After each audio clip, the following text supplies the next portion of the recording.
shoot it single-handedly, 5 shots.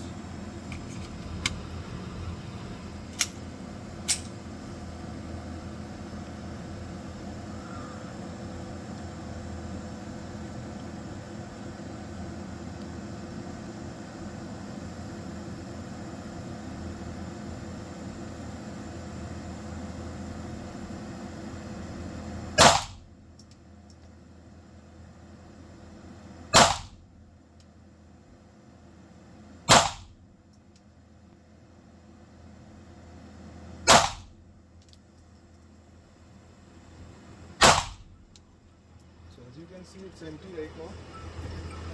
The slider's retracted backwards.